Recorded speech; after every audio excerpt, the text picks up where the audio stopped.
Hey guys, I'm Greg Devlin with the Neon Tiki Tribe, and today I'm going to read Rise of Kunatos. It's a book about perseverance, about never giving up in life. And I want to tell you just a couple secrets about this book. Kunatos, who's the most evil of all the Ku-Tikis, had actually been banished to an island. And you'll see in this story that the rest of the Ku-Tikis hadn't found any way to defeat the Neon Tiki Tribe, and their thought was if we could get him back, then we could finally beat them. But it was going to be bad to have to bring him back because then he would want to run the show instead of letting Brachus run the show. But I want to tell you a neat thing about this. So if you go back to this story called An Explosive Beginning, by the way, these two books tell the very beginning of the Neon Tiki Tribe.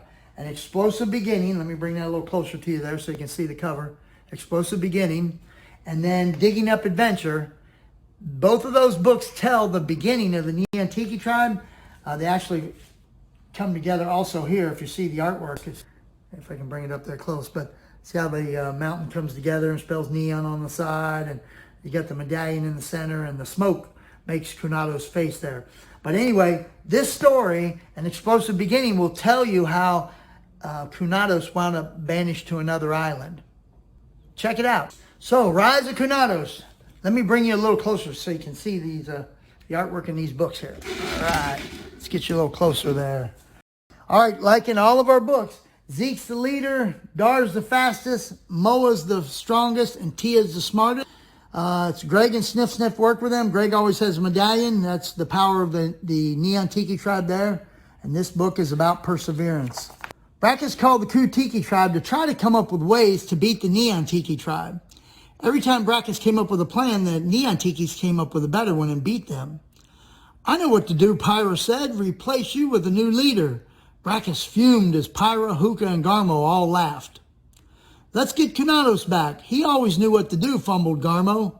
The other Ku-Tikis shook their heads in fear. Just the thought of Kunatos made Pyra faint. Kunatos is the biggest, most powerful Ku-Tiki of all. There was no plan too scary, too mean, or too evil for Kunatos. You can see Pyra had passed out right there. Brachus was the leader of the Ku-Tiki Tribe now, and he didn't want to give that up. Maybe he thought if I bring him back, I can just get rid of him after we win. Yeah, Kunatos is very powerful. That's why even the Neon Tikis fear him. Garmo's right. We need to bring back Kunatos. But how do we even do that? Asked Pyra. With these, Brachus announced as he held up the staff and the sunglasses of Kunatos. So they jump in their boat, the SS Evil, with sharks circling them. The Ku-Tiki Tribe set out to find the island where Kunatos had been banished to so many years ago. Brachus held up the staff and began to feel it pulling him to the left. Left, shouted Brachus, go left. Garmo steered right. Pyra rolled her eyes and sneered at Garmo. Your other left, nitwit. Garmo turned the boat left. Garmo's eyes suddenly got very large. Guys, I think I see it. Look, a tiny island appeared on the horizon, and there in the middle stood Kunatos. He was watching and waiting. Kunatos stared at the Ku-Tikis with a cold, hard look as they rowed their boat toward shore. I knew this day would come.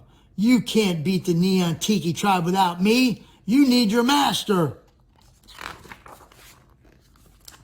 I am the leader of the Ku-Tiki Tribe, and I have your staff and your glasses. You want these back? You want off your island? Then follow me. Ha, ha, ha, ha. Kunatos gave a mighty laugh. I want nothing more than to defeat Zeke and his tribe of neon do-gooders, but I'll never follow your lead. As much as they hated to admit it, Kunatos and Brachus needed each other, so they agreed to work together. The two leaders hatched an evil plan. You four go into town and run wild. Cause as much trouble as you possibly can and get the neons to show their faces. When they show up, I'll give them the surprise of their lives, instructed Kunatos. Whoa, look at the town, man. They're doing graffiti, man. They're biting on the side of buildings over here. Trash all over the place. All kinds of stuff's going on. Throwing water balloons off the top. The Kutiki tribe followed the plan exactly. They ran about town chasing people and causing trouble. Greg saw what was happening and called the Tikis for help. You can see Greg and Sniff Sniff over here on the side of the building there. When the Neon Tiki tribe arrived and saw what was going on, they decided very quickly to put a stop to it. That's enough, Brackus. Stop now before I have Moa slingshot you guys off the island, Zeke said. At that moment, a giant blast came streaking out of the sky. Now, Neon Tiki tribe, are you going to say hello to your old master? Kunatos laughed. Kunatos, but how? Tia stammered. You will never be our master, Kunatos, Zeke exclaimed. You have it all wrong, Zeke. I don't want to rule the Neon Tiki tribe. I want to get rid of you. Kunatos raised his staff and struck the ground with a mighty thwomp. Lava shot up through cracks in the ground. This is looking bad, Tiki's, Dar said. Kunatos started striking the ground in thunderous blows. The blasts of bright red lava were relentless. We have to retreat. Let's head back to base, Zeke ordered. You can see them, man. They're in trouble here. As the Tikis began to retreat, Kunatos turned his attention to Greg. I think I'll take us a prisoner, he said, and used his powers from his spooky staff to try to capture Greg. Look at him trying to get him over here. Moa saw that Greg was in danger and jumped in the way. Kunatos tied up Moa from tiki head to tiki toe. I can't move, Greg, shouted Moa. You need to run away. No, I won't leave you, insisted Greg. Moa knew that Greg couldn't help him now. I'll be fine. Just go now, yelled Moa. Go. Dar used his super speed to pick up Greg as the Tikis ran back to their base with Sniff Sniff close behind. The evil Kutikis looked on and laughed as the Neons ran away, defeated for the first time. Follow them, sneered Kunatos. Man, it looks bad, doesn't it? The Neon Tiki tribe entered the base out of breath. What are we going to do? Kunatos is too powerful, Greg said. Without Moa, I don't see how we can possibly stop them, Tia said sadly. Kunatos will take over Tiki Island and then the world. No one can stop them, Greg continued. It's hopeless. Should we just give up? We can't give up, Zeke said. Tikis never give up. Tia suddenly heard a ruckus in the front yard. She looked at the monitor to see what was happening. Oh no, the Kutikis are outside. How did they get here so fast, she said. Fast? Fast? Tia's words started Dar thinking. That's it, he exclaimed as he jumped with excitement. Dar, what are you thinking about? Zeke asked. Give me 2 minutes, Dar said. Dar. Greg tried to follow him, but he knew Zeke and Tia needed his help. I don't know how long we can keep this up. We have to try. We can't give up. The Neon Tiki tribe can never give up, Zeke reminded him. Look at them. They're trying to hold the door back, man. They're about to kick the door down. This is bad. Greg yells, Dar! In his workshop, Dar was running around, working with tools and slamming metal. He was up to something, but it was impossible to tell what he was doing because he was working so fast. Look at him. He's hammering, he's torching, he's welding. He's got his visor on there. The Kutikis blasted the front door open and knocked Tia, Zeke, and Greg and Sniff Sniff back. They ran into Dar's workshop where there was a loud vroom sound. Vroom! Check it out, the Dar car, man. Each one of the seats has a monster visor that comes down over the top and makes their sunglasses 10 times as powerful. The Dar car raced out of Tiki's base and into the yard with the Kutikis chasing it. Look at it, busted right through the building there. What is that, puffed Hookah? The Dar car had a special place for each Tiki to sit and sunglasses for each Tiki to wear. See how it drops it down over the top of their lenses? Put the car's sunglasses on over your sunglasses and watch what they can do now, announced Dar proudly as he pushed a button on the dash. A lightning bolt shot down and lit up the Dar car. He shouted, now, Neons, now! Man, they blew right through that building there. Tia's Sub-Zero sunglasses shot out an entire glacier. Remember, they could just shoot out a freezing beam, but not a glacier. Pyro and Hookah were trapped right in the middle of it. Zeke's vine propel glasses fired off a giant green net that wrapped around and captured Brachus and Garmo. Zeke was impressed with Dar's work. "Whoa, dude, I like that," he said. "Now let's go get Moa." Kunatos walked down Main Street announcing, "Citizens of Tiki Island, I am Kunatos, your new master. I have defeated the Neon Tiki tribe. You are my prisoners, just like Moa the Not-So-Great." Moa shook his head and exclaimed, "Don't listen to him. The Neon Tiki tribe will stop him. Don't give up, Tiki Island. Don't ever give up." "Silence, Neon," Kunatos yelled. Man, it looks pretty bad, doesn't it? He's still wrapped up over here. Kunatos saw something in the distance coming fast, faster than anything he or any Tiki had ever seen. "What is that madness in the distance? It looks like a rocket." "That's not a rocket, pal," smiled Moa. "That's my backup, the Neon Tiki tribe. Maybe you've heard of them?" The Neon Tiki tribe drove right at Kunatos, sending waves of power from the Darkar's back blasters. They knocked his staff from his hand and sent him flying to the ground. The great Ku Tiki boss was very surprised by the power behind such a strange object.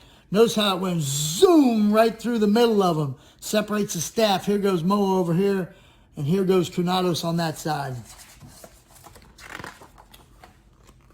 "Give up, Kunatos," Dar demanded. Kunatos roared a mighty laugh.